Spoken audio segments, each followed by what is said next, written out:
안녕하세요. 2022 개정 교육과정 이해와 영어과 수업평가 적용 강의를 담당한 이석영입니다. 이 강의는요, 2025년부터 적용이 되는 2022 개정 교육과정에 대해서 이해를 하고 그것을 영어과 수업과 평가에는 어떻게 적용할 수 있을지에 대한 방법과 구체적인 사례를 안내해 드리는 강의입니다. 오늘은 제일 첫 번째 시간으로 교육과정이 도대체 무엇이지?에 대해 알아보는 시간으로 갖도록 하겠습니다. 이번 시간에는 먼저 교육과정을 이해한다는 것이 무엇인지, 그리고 이해하는 것이 왜 중요한 건지 알아보고, 그 다음 교육과정의 유형에 대해서 살펴볼 거예요. 그래서 그 교육과정 유형들에 따라서 우리나라는 어떠한 교육과정의 변천을 거쳤는지 살펴보는 시간으로 안내 드리겠습니다. 첫 번째, 교육과정이 무엇인가요? 알아볼게요. 선생님들, 일단 교육과정이 뭐예요? 교육과정이 뭔지 알아야 그것에 대해서 이해를 하고 우리 수업과 평가에 적용할 수 있잖아요. 교육과정은 일단 엄청 큰 개념으로 보면 학교 안팎에서 이루어지는 모든 학생들의 경험을 의미해요. 근데 이건 너무 크잖아요. 그래서 좁은 의미로 생각해 보면 학교에서 수업 시간에 가르치는 교과 내용을 의미하는 거고요. 저는 이번 강의에서 주로 교육과정을 이 좁은 의미의 교육과정으로 생각을 하고 설명을 드릴 거예요. 그래서 교육과정을 수업 시간에 영어과에서 가르칠 때 어떤 것을 가르쳐야 하는가에 대한 것이 교육과정이구나, 영어과 교육과정이구나 이렇게 생각을 하시면 되는데 이 교육과정은 특징이 있어요. 어떻게 보면 교과별로 공통점이라고 생각해도 되는데 일단 뭘 가르쳐야 될지 결정하셔야 되잖아요. 그래서 교육 목적에 맞는 내용을 선택을 하는 것이 일단 가장 중요합니다. 그런 다음에 그렇게 선정을 한 것을 학생들이 경험을 할 때 어떻게 순서대로 어떤 방법으로 어떤 위계를 가지고 배워야 할지를 배열을 하게 되죠. 그럴 때 학생들의 능력 수준이나 연령 같은 것을 고려해서 가장 적절하다고 생각하는 것을 정해서 순서대로 배열하게 되는 것이 교육과정입니다. 그래서 교육과정을 방금 설명드렸듯이 구성 요소가 있어요. 가장 중요한 것이 목표죠.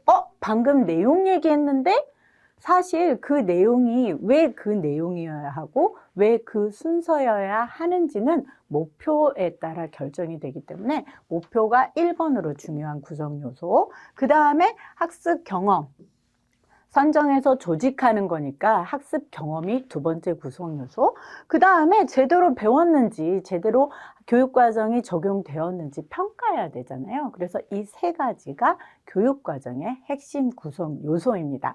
조금 더 자세히 살펴보도록 할게요. 먼저 교육 목표. 목표는 우리가 무엇을 가르치고 어떻게 가르칠지에 대한 이유예요. 왜 이것을 이런 방법으로 가르쳐야 되는지를 밝혀놓은 건데 되게 명확하게 쓰죠. 우리 수업에 할 때도 수업 목표, 학습 목표 있잖아요. 그것들 보면 뭐뭐를 쓴다, 만든다, 한다, 뭐뭐 할 수 있다 이런 식으로 되게 구체적이고 명확하게 제시가 되기 마련이고요. 일관성이 있어야 돼요. 목표가 어떤 때는 이게 중요했다고 하다가 어떤 때는 이렇게 하다고 왔다 갔다 하지 않고 일관성이 있어야 되는 게 중요하고요. 보통은 인지적 목표, 그 다음 정의적 목표, 그 다음 기술적 목표로 진술되는 것이 일반적입니다. 이것이 목표고요. 두 번째 구성 요소 교육 내용을 한번 보도록 하겠습니다.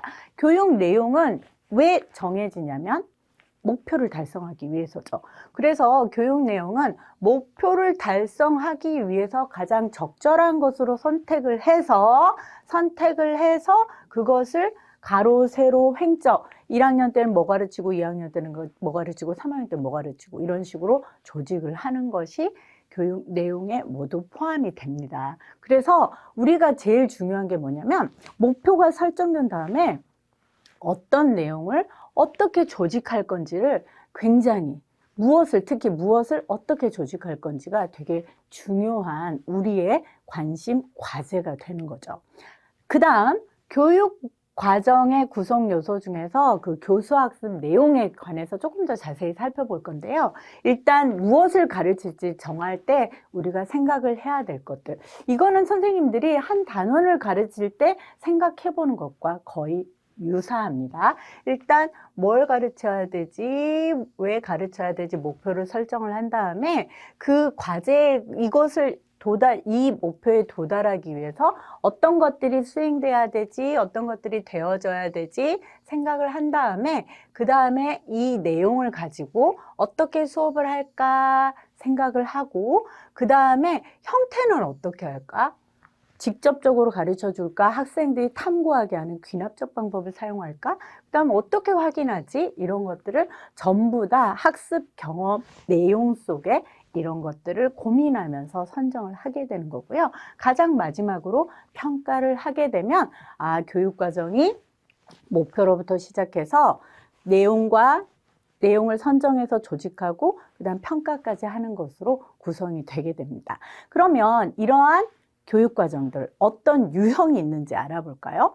선생님들은 교육과정은 하나의 유형만 있는 것이라고 생각하실 수도 있겠지만 사실상 1900년대 이후로 교육을 서양이나 동양의 교육을 살펴보면 굉장히 다양한 교육과정이 있다는 것을 그리고 실제 여러 나라들이 다양한 교육과정을 적용하고 있음을 알 수 있습니다. 그래서 이 교육과정의 유형에 대해서 선생님들이 기본적으로 알고 있으면 우리나라에서는 이런 것들의 중요성이 이쪽으로 옮겨가면서 교육과정들이 다른 유형들이 적용되었구나를 아실 수 있게 돼요.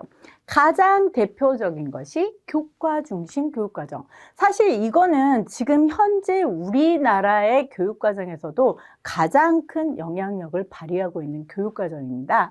교과 중심 교육과정이 뭐냐면 일단 지식의 체계를 존중해요. 그래서 교과별로 꼭 가르쳐야 될 것들을 순서대로 배열하고 이런 지식의 체계를 존중을 하는 것으로 학교에서 학생이 배우는 모든 교과와 교재에 일단 적용되어 있습니다. 지금도. 그리고 가장 광범위하게 활용되고요.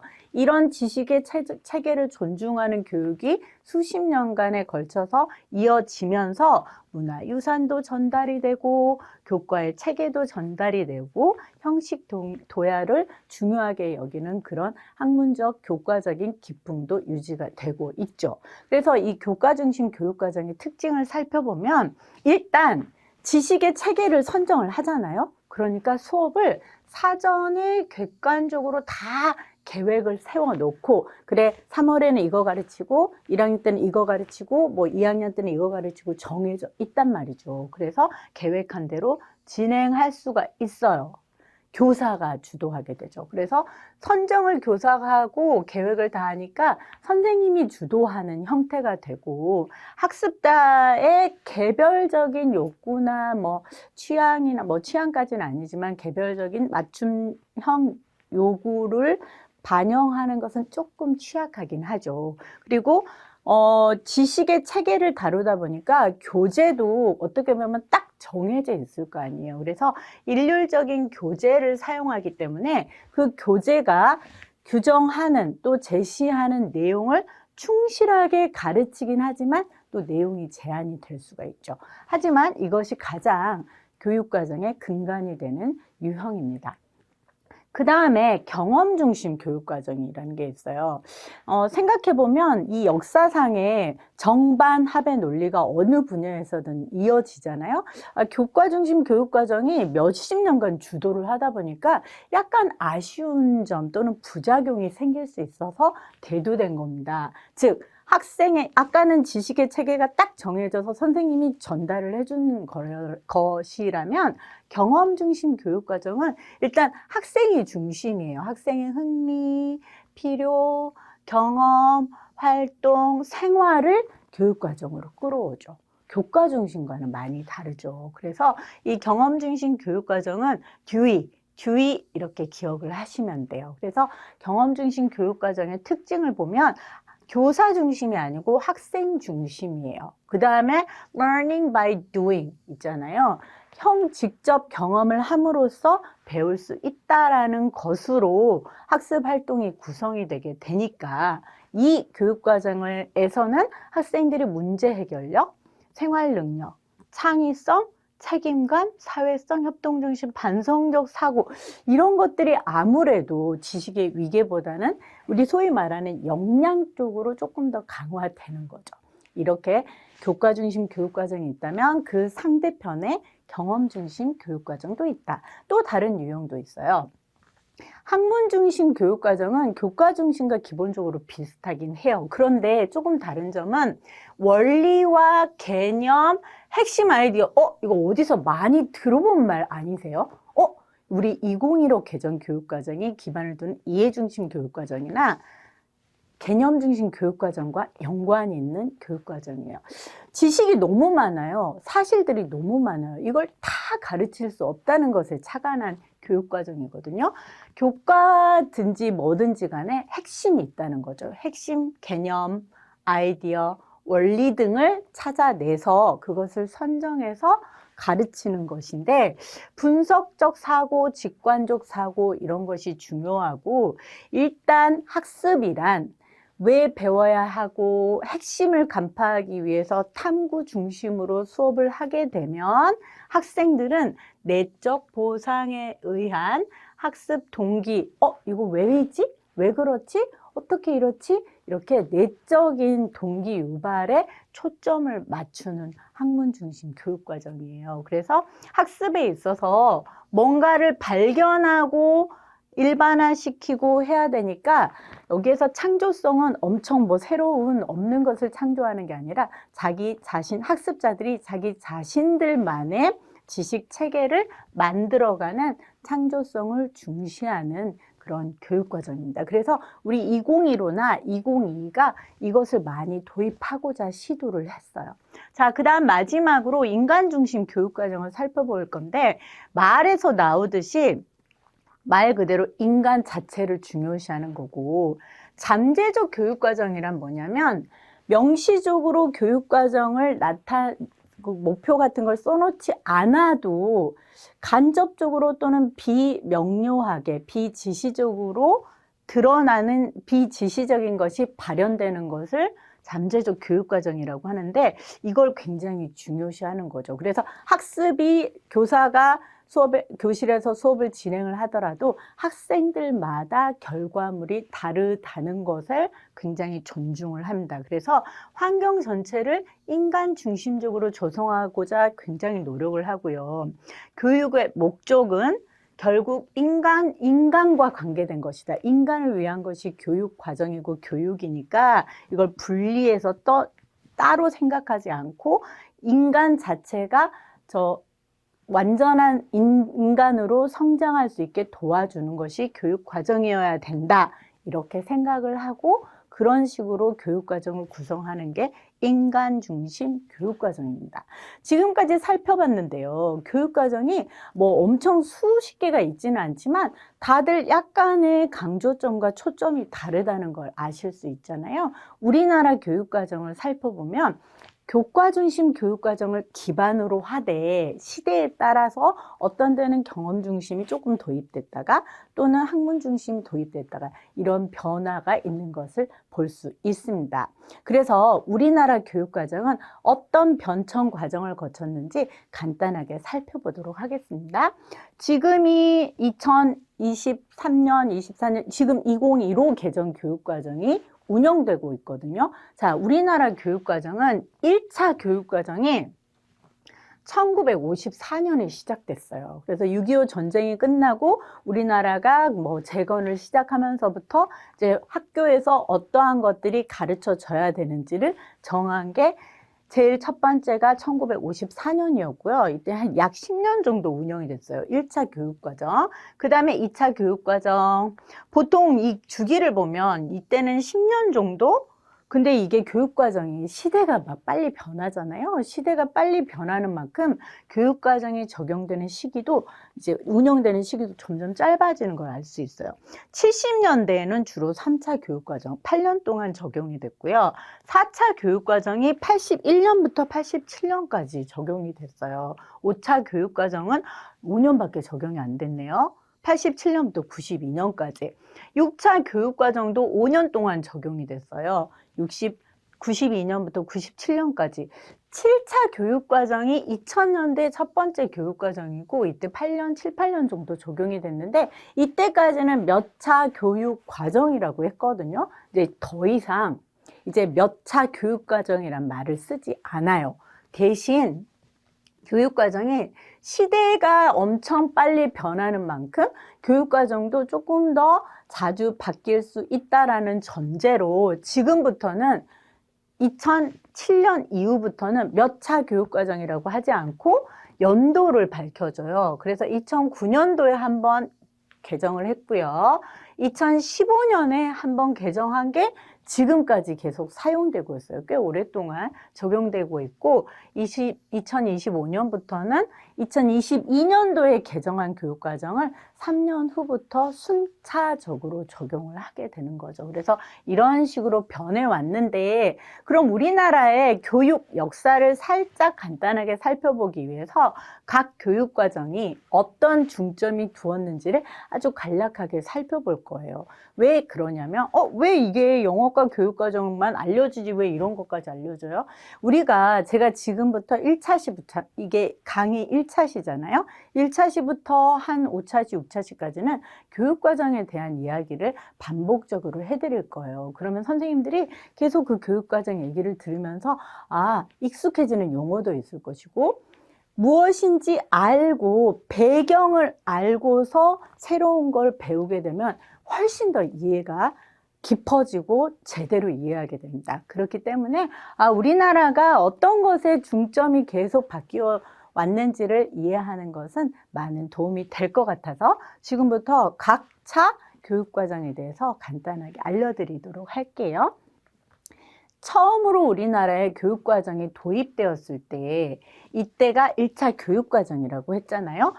이거 여기 제가 아까 말씀드린 교과 중심 교육과정을 채택했어요. 우리나라는. 그래서 이 교과 교육과정이 처음으로 도입이 됐지만 그때 당시에 미국의 듀이의 경험 중심 교육과정이 굉장히 유행하던 시기였거든요. 그래서 아무래도 경험 중심 교육과정의 영향이 많이 들어왔어요.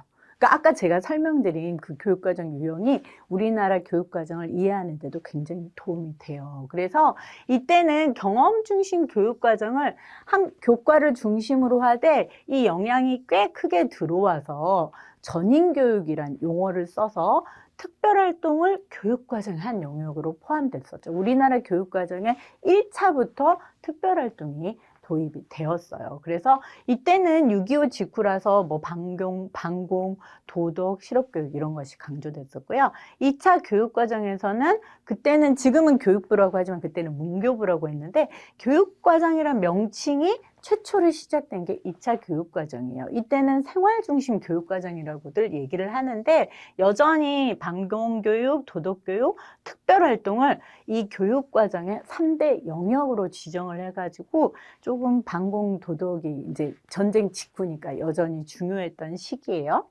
자, 3차 교육과정은 70년대예요. 우리나라가 엄청나게 경제적인 그 부흥이 엄청났던 그 시기에는 3차 교육과정이 적용됐던 시기인데요. 혹시 이런 말씀 들어보셨을까요? 국민교육 헌장의 이념을 구현하기 위해서 이때 학문 중심 교육과정 3차 교육과정에서는 학문 중심 교육과정이 도입이 됐어요. 이때 뭘 아까 중요시했었죠? 지식의 구조, 학문의 구조. 그래서 지식의 구조를 중요시해서 발견학습과 탐구학습을 강조하고 엄청 좀 이제 많이 권장을 했던 시기예요. 그러면 발견학습, 탐구학습 2022에서 다시 강조하는 거 아닌가? 네, 역시 이게 움직임이 교육과정이 엄청 수십 개가 아니고 몇 개 한정되어 있다 보니까 옛날에 이걸 적용했는데 조금 아쉬움이 있으면 이쪽으로 갔다가 다시 또 이게 아쉬움이 있으면 이쪽으로 갔다가 왔다 갔다 조금 하는 경향이 있어요. 이 3차 1970년대에도 지식의 구조, 발견학습, 탐구학습을 좀 강조하긴 했고요. 이때 드디어 반공이란 말이 사라지고 도덕 과목이 이제 들어왔습니다. 그리고 교과 활동과 비교과 활동으로 특별 활동 이렇게 이원화 됐었고 중학교의 국사를 이때부터 가르쳤다고 하네요. 자, 그 다음 4차 교육과정은 1980년대에 주로 적용됐던 교육과정이고 이때는 교육부, 문교부가 아니고 한국교육개발원에서 개발을 했고 이때는 통합, 이때까지는 교과 간의 독자성에 초점을 맞췄다면 드디어 이제 통합, 요즘에는 융합 이런 말도 있잖아요. 이런 것들이 시도되기 시작했어요. 그래서 초등학교에서 특히 도덕국어 사회를 통합해서 바른 생활, 슬기로운 생활, 즐거운 생활. 혹시 선생님들 중에 조금 연배가 낮으신 선생님들은 이것을 배우신 분들이 꽤 많으실 거라고 생각이 됩니다. 자, 5차 교육과정에서는요. 이제 지역마다 교과서를 개발할 수 있도록 했던 교육과정이에요. 87년부터 92년까지 굉장히 좀 짧게 적용이 됐었죠. 이때 드디어 이제 시대의 변화상을 교육과정에서도 우리가 볼 수 있어요. 시대가 변화하는 것에 맞춰서 학생들이 그 시대에 잘 적응할 수 있도록 학교에서 교육을 시켜주다 보니 시대의 흐름이 교육과정에 반영된 걸 볼 수가 있습니다. 그래서 그때부터 컴퓨터 교육, 경제교육 이런 말이 들어오고 학교에서도 학생들이 컴퓨터 경제교육을 받게 되고요. 이때 뭐 이런 용어들이 이제 점점 요즘과도 친숙해지는 용어들이 등장하기 시작하죠. 양성, 평등, 통합교육, 고등학교 교육에 드디어 선택 과목이 운영되기 시작을 한 것이 1980년대 후반부터 90년대 초반. 자, 1990년대는 6차 교육과정인데요. 이게 금방 적용되고 금방 바뀌었잖아요. 근데 기조는 똑같아요. 기조는 똑같아요. 5차 교육과정과 6차 교육과정은 기조는 똑같은데, 자, 드디어 이제 우리 2015 개정 교육과정과도 친숙한 용어들이 등장을 합니다. 예를 들면, 교육과정을 결정할 때 국가 수준에서 모든 걸 통제하는 게 아니라 지역마다 또는 학교마다의 특색이 있게 운영을 할 수 있는 근거가 이때부터 마련이 됐고요. 구조도 조금 다양하고 내용을 적정화. 이때 가르치는 내용을 적정화하란 말은 1992년부터 계속 있었어요. 그러니까 선생님들 수업 시간에 가르치는 거 너무 많은 것을 가르치려고 하지 마시고요. 좀 줄여주세요란 말은 1992년부터 있었네요. 근데 우리는 20년이 지나서까지도 아직도 너무 많이 가르친다라고 얘기를 하고 있어요. 운영의 효율화 이런 것들. 그 다음에 재량 시간도 이때 도입되었네요. 자, 이제 우리가 점점 친숙한 이제 크게 달라지지 않은 용어들이 등장하는 게 7차 교육과정. 2000년대에 적용이 됐었어요. 교과, 재량, 특별활동 이렇게 3개의 체제로 운영되는 것이 운영됐고요. 그 다음에 공통 기본 교육과정과 선택 중심 교육과정이 이렇게 이원화해서 운영이 되고 있어요. 이때 저도 기억이 나는데 수준별 교육과정이 도입돼가지고 교과서도 막 이제 수준별로 만들고 막 이렇게 했었던 것 같고요. 중학교, 중등, 중고등학교에 재량활동이 도입이 되고 좀 확대시키려고 했었고 질관리 중심의 교육과정 평가체제 이때부터 평가에 대해서 조금 더 진지하게 고민을 하면서 운영이 되기 시작을 했어요. 2000년대부터 초등학교는 재량활동이 강화됐고 이때 이 교육과정의 특징을 단적으로 말하자면 수준별 교육과정, 선택중심 교육과정, 재량활동 교육과정이라고들 특징을 붙이곤 해요. 자, 7차 이후에는 수시로 개정이 됐다고 했잖아요. 그러면 한번 살펴볼게요. 2007년에 아주 간단하게 개정이 됐었어요. 부분 개정이 있었고 중학교 사회와 역사 분리했고요. 그 다음에 국사 세계사를 또 역사를 통합하고 그리고 우리가 이제 조금 더 지금의 교육과정의 근간이 되는 게 2009년에 바뀐 개정 교육과정이에요. 그래서 이때는 교육과정 선진화 미래형 교육과정이란 이름을 붙여서 공통교육과정을 초등학교 1학년에서부터 중학교 3학년, 선택교육과정은 고등학교 1학년에서 3학년으로 이때는 이렇게 중고, 초중과 고를 분리를 했었고요. 이제 창체, 우리 요새 창체 줄여서 말하잖아요. 창의적 체험활동과 교과로 이렇게 두 개로 분류를 했어요. 학년군제, 교과군제, 그 다음에 자율적, 학교 교육과정의 자율성을 이때부터 부여하는 근거가 마련이 됐고요. 대학 과목 선이수제라는 게 운영이 되기도 했어요. 자, 지금 여기까지 설명해 드린 게 지금 우리가 적용되고 있는 2015 개정 교육과정 직전까지 있었던 교육과정을 살펴보았습니다. 선생님들이 이번 시간에 교육과정이 뭔지 그리고 교육과정의 유형을 살펴봤고요. 우리나라는 그런 여러 유형의 교육과정 중에 역사상 어떤 교육과정이 조금씩 적용되면서 운영되었는지를 살펴봤는데요. 2강에서는 우리 2015 개정 교육과정과 지금 우리가 이제 당면한 교육과정과 차후 있을 2022 개정 교육과정에 대해서 조금 더 자세히 알아보도록 하겠습니다.